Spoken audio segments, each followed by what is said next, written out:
Hello friends, I'm Marland and this is MV Pittman Cross Sim Racing.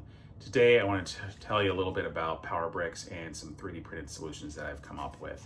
I have a SimiCube 2 Pro and I also have a SimiCube Active Pedal Ultimate. I think when I got it, it was just the regular Active Pedal. And those come with PowerBricks. They're pretty big. I'll show you one of them. It's about that large. So a lot of times you get these laying on the floor, no bueno. You're waiting for an accident to happen. You know, you're running and somebody says, oh, let me mess up your gaming session, and your wheelbase disconnects or your pedal stops working or whatever. Maybe a cat does that, maybe a human does it, you don't know. What you want to do is mount these, get them off the floor, make your rig look a lot neater, a lot cleaner. One question that people have asked is, how do you know which one of these devices is which? Use cable labels. So this one is for the brake where I use my active pedal, and the other one is for my wheelbase. It is labeled wheelbase. Not hard, but if you are interested in getting labels or some of these adapters, you can check out my Etsy store. It's MV Pittman Cross Sim Racing. So anyway, I'm going to show you these mounts that I made, and they're pretty easy to use. All you need is the mount, and you need a couple of M6 flathead countersunk screws, and then a couple of T-nuts. And in this case, I'm going to use these. They are, I guess you call them drop-in T-nuts or quarter-turn T-nuts. And what they do is let you drop into the T-slot on a piece of profile, and then you turn it, and it turns and locks in. And that way, you don't have to slide a T-nut in and get it in position and then hope you get it, whatever you're mounted up to next to it. So I'll demonstrate just to make sure that you guys can see what's going on, and then I'll show you a few of the configurations that are possible with this PowerBrick that I've designed. And generally, what you do with an M6 is you get yourself a 4mm wrench, because this is countersunk, so it's 2 sizes smaller. And the easiest thing to do is find out where the bottom is. On this, the bottom is flat and it's got a lip, and you just drop the power box in like that. So run it through.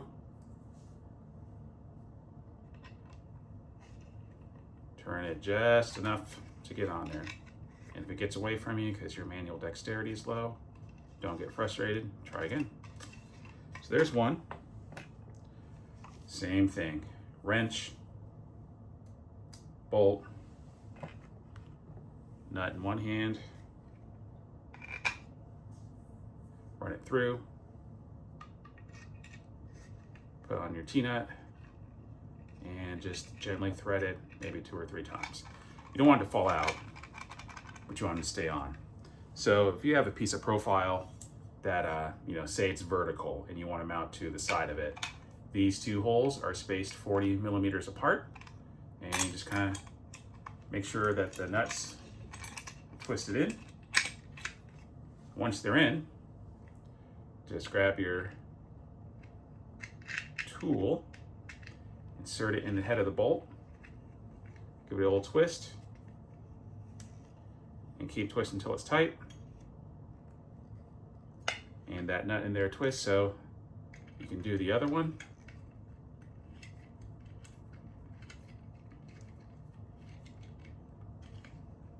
And you don't have to have a big long wrench, but can be helpful in other configurations.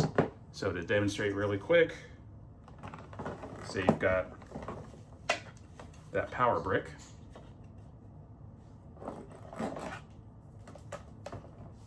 Generally what you need to do is make sure you have the orientation that you want. Drop that in there, and that can sit just like that. And that's nice. Not too worried about it falling out. I'm not on a motion rig, but if you were on a motion rig, you could just take 2 of these and put one at each end, slide them together, and then your stuff much more secure. Another way of configuring these, which by the way is easy to move once you loosen these a little bit. If you decide, oh, it's a little too high, slide it up and down as you loose. or if you're at the edge of a profile, you can take those off. These holes are actually 40 millimeters apart when you have a pair of them. So if for some reason you want to mount it vertically, you can do it like this, or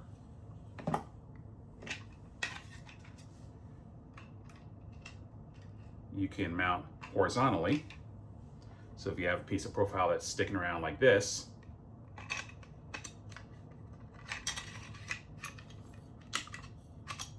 just give it a little turn like that, tighten it up, it'll mount that way too.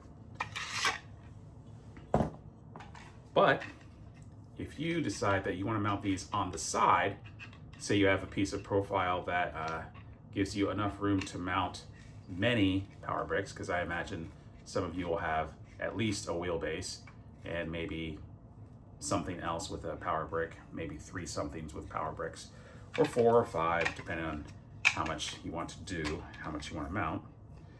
You can mount these sideways. Same procedure, except to get through here, you may want that longer bolt. So take this, run it through, be careful. If it's too long for this, then you have a very large power brick, and you would just, go from the inside. Nobody could get hurt. Give a little twist, make sure it's secure. And you can do the same thing with the second one.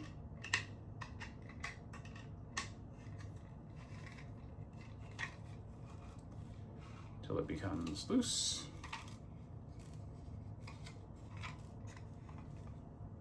Take it off, run it through.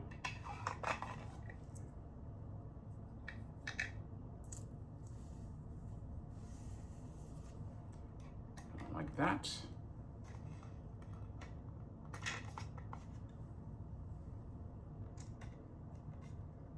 Run it on the side, little twist. So now say you have a piece of vertical or horizontal profile, doesn't matter, you can do it both in either orientation.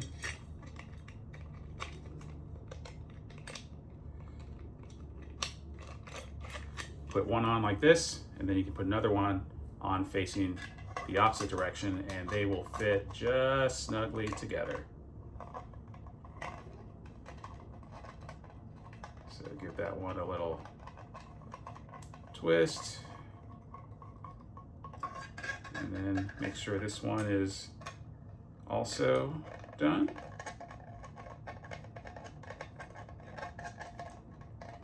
And I know you guys can't see that, but I'm just twisting through. Push that into position. And what I'll do is take off this other one so you can see how they would fit together, and you might save yourself some real estate on your sim rig. So just because you guys like seeing me do things repeatedly, same procedure. They're easy to remove, just takes a little patience.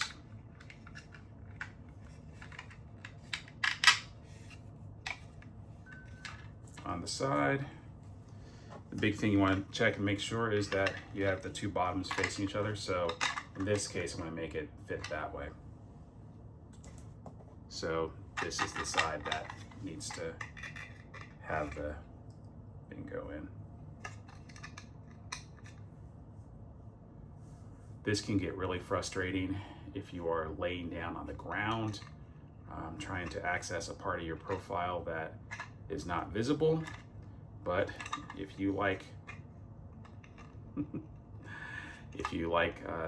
different colored plastic on your sim rig, maybe you're using gold or yellow or red or blue in your profile slot to kind of act as an accent color, you can have these printed in any color that you've got filament for.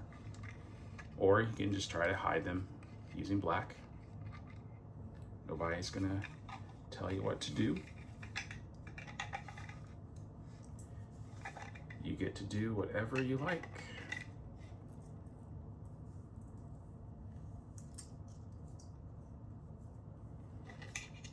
No one can stop you.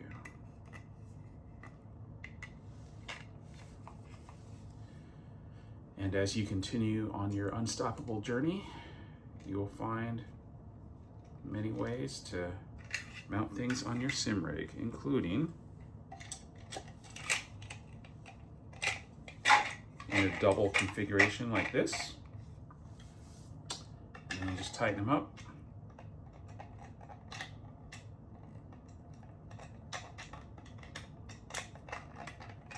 Sometimes this is easier if you have a long wrench with a ball end, but my guess is if you have enough light and good enough vision, you'll be able to get that thing tightened up just fine. So if you do happen to have a vertical piece of profile or a horizontal piece of profile, and you have two power bricks that you want to mount,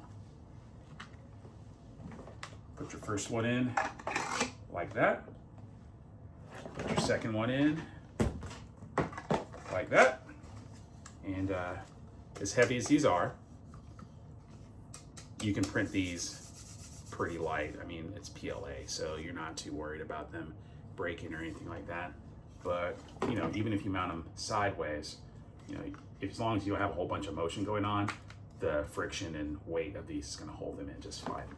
So, yeah, these are the power brick holders that I wanted to tell you about.